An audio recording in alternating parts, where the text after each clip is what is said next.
pour les gens, c'est vrai que Ce sont des évocations poétiques.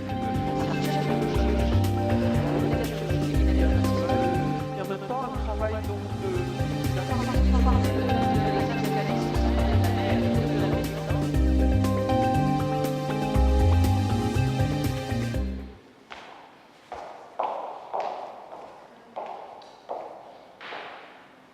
Bonjour.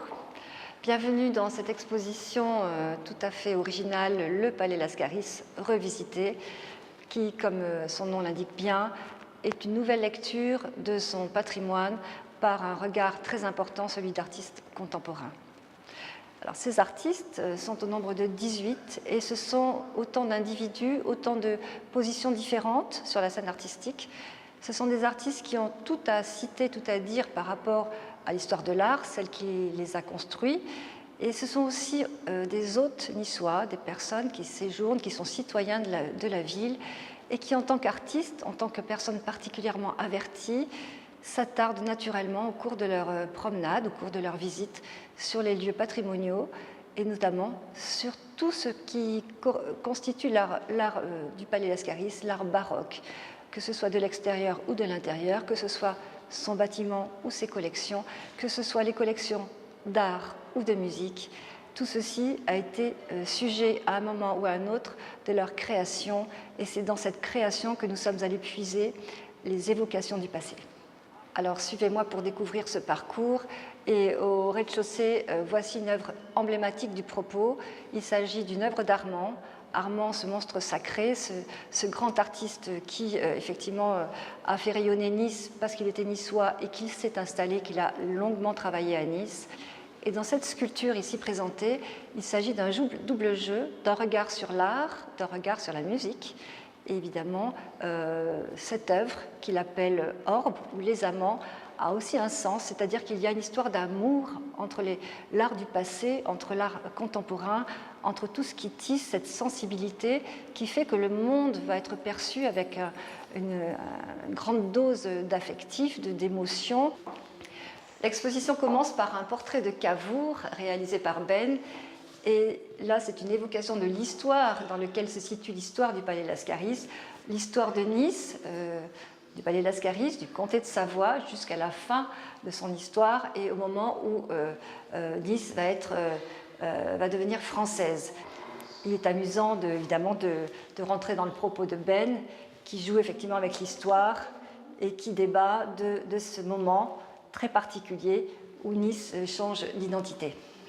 Alors Cédric Tanguy, lui, s'est intéressé doublement au Palais Lascaris, au visible et à l'invisible. C'est un lieu chargé d'histoire, c'est un lieu qui existe depuis le XVIIe siècle, qui a été la demeure privée d'une famille, avec tout ce que ça représente, d'une famille la plus importante du comté de Nice.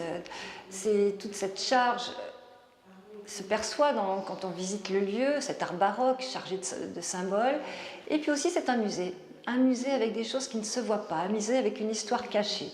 C'est ce qui intéressait évidemment, parce que c'est sa trajectoire, Cédric Tanguy, et avec une constellation de photos, de points de vue, il a constitué ce qu'il appelle un hexaptyque des réserves, une espèce de panorama de la vie du lieu. Il s'agit bien d'un lieu qui vient d'une histoire de puissance, d'une histoire d'un premier grand maître de l'ordre de Malte, Jean-Paul Lascaris, qui, par sa puissance, ses moyens, va permettre à son neveu de construire ce palais. Donc Jean-Paul Lascaris, dont est représenté ici par son buste, et tout son charisme, son aura ectoplasmique, qui envahit effectivement le lieu. Alors cette pièce confronte deux points forts des collections, la peinture et la musique. Et on va mettre en présence ici des objets, des collections extrêmement précieuses du passé, comme les instruments de musique, cette collection vraiment tout à fait remarquable, qui a sa place, qu'on n'a pas dérangée, parce que le principe aussi, c'était de ne pas déranger, mais de mettre en éclairage, de mettre en lumière justement ce que le Palais Lascaris présente, ce qu'il expose et ce sur quoi repose son identité muséale. Ici, nous avons par exemple une colère d'accordéon, et j'aime beaucoup cette œuvre parce qu'elle représente exactement la synthèse que peut réaliser un artiste comme Armand, c'est-à-dire un objet qui va faire l'objet d'une performance, mais en même temps le geste de l'artiste qui est un peintre aussi au fond de soi, parce que les frontières chez les artistes sont très ténues, parfois il n'y en a pas du tout, on peut passer d'une discipline à l'autre. Et Armand, quand il s'attaque à l'instrument de musique, les morceaux éclatés, il les recompose en tableau. Il y a ici toute la structure d'un tableau, les lignes, la couleur, et ça fait partie aussi du process. Le premier son du jour, c'est le coq. Donc voilà un artiste qui a représenté cette notion par cette peinture hyper réaliste du coq présent, là justement où il pourrait être absent. Et d'autres points de vue, comme ici avec l'accumulation de diapasons, évidemment l'emblème du départ du son, c'est-à-dire cette note d'accord qui est propre à la musique. Ici, Olivier Krasinski, qui est aussi peintre par ailleurs, lui s'est attaché profondément à la lutherie. Et puis, dans son parcours, il a commencé à construire ses propres instruments à partir d'objets de récupération. La cigar box s'est constituée pour les premières à partir de boîtes de cigares. C'était l'instrument de musique très populaire en Afrique, un instrument de blues. Mais évidemment, tout ceci n'aurait pas été possible si l'artiste, le facteur actuel, n'avait pas maîtrisé complètement l'enseignement du passé et n'avait pas pris son enseignement des grands luthiers du XVIIe, du XVIIIe siècle. Donc ces instruments, l'avantage, c'est qu'ils ont cette modernité, cette proximité.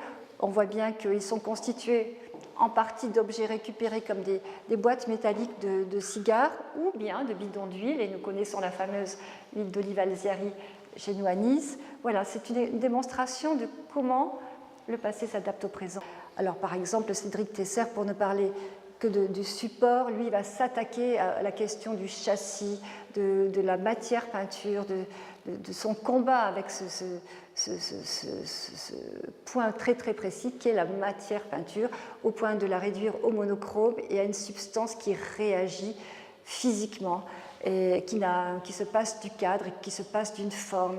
L'œuvre que nous présentons ici, celle choisie, s'appelle les complémentaires. On comprend bien les complémentaires en peinture, ce sont les trois couleurs qui vont se combiner à partir des trois couleurs primaires. Et c'est une sorte de résumé de son travail.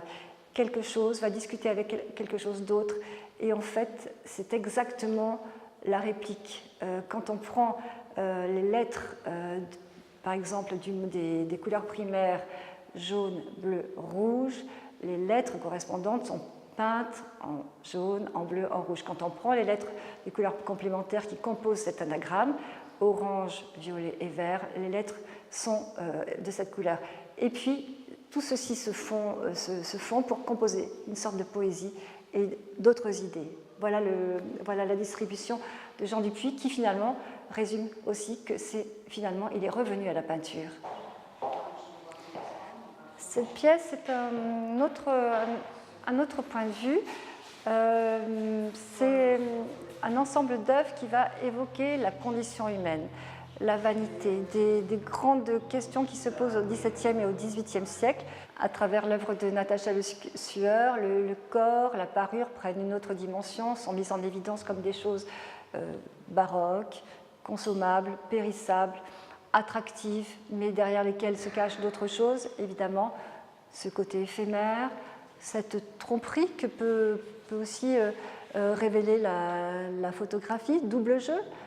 Dans ces représentations de chignons baroques exacerbés, complètement démesurés, on se rend compte qu'il s'agit d'un décor, d'une chose rapportée, donc construite comme une statuaire, et on se rend compte aussi qu'on s'est trompé là où on pensait que la photographie était en noir et blanc. Il s'agit en fait d'un faux noir et blanc, d'une couleur, donc il y a un jeu permanent de attention, qu'est-ce que vous voyez vraiment, qu'est-ce qui existe vraiment, qu'est-ce qui est réel derrière tout ça.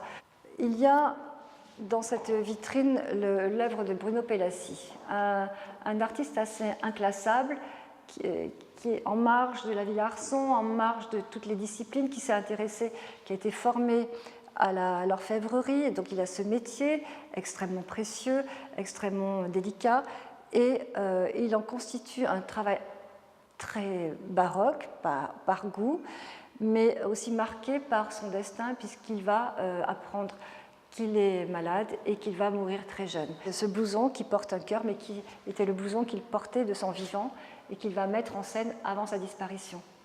Claude Gilly, dont on voit plusieurs œuvres présentes ici, il va composer des évocations du passé, mais avec des moyens tout à fait nouveaux. Il va travailler sur les coulées de peinture et un jour, dans cette disposition d'esprit, sur le cours Saléia, il observe des escargots qui vont s'échapper de leur boîte et qui vont faire des coulées de peinture aléatoires. Ici, ces escargots envahissent un objet religieux. L'histoire, évidemment, se construit, le présent se construit sur le passé, c'est toujours notre trajectoire, ce que dit Ben ici, avec tout ce qui fait sa position personnelle, c'est qu'on cherche le nouveau, et le nouveau dans l'art est partout. Alors le grand Philippe Favier, si créatif, si inclassable, s'est intéressé ici à des partitions anciennes, des partitions religieuses, et il s'est servi de ces supports anciens du XVIIIe siècle pour l'investir de ces personnages, de ces diablotins, de ces danses macabres. Son art, il est fait de diablotins, de petits monstres, de petits squelettes qui se cachent, comme dans les catacombes, dans les lignes des partitions, assez malicieusement. Alors, au deuxième étage, qui est l'étage d'apparat, nous n'avons rien dérangé de ce que les gens attendent de voir dans ces espaces tout à fait identiques qui retracent parfaitement l'atmosphère du XVIIe et du XVIIIe siècle. Dans une chambre à alcôve comme celle-ci, nous avons placé un personnage féminin.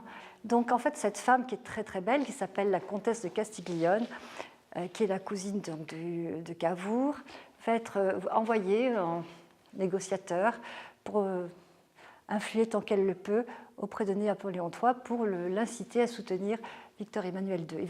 Et dans cette performance, rétablie à cette occasion, qui n'a jamais été présentée en France, ce personnage va reprendre vie, va être évoqué à la fois par sa photo, puisque c'était aussi une femme importante pour l'histoire de la photographie. Voilà, j'espère que cette visite vous aura donné envie de découvrir l'exposition. Cette exposition est présentée jusqu'au 1er avril 2018.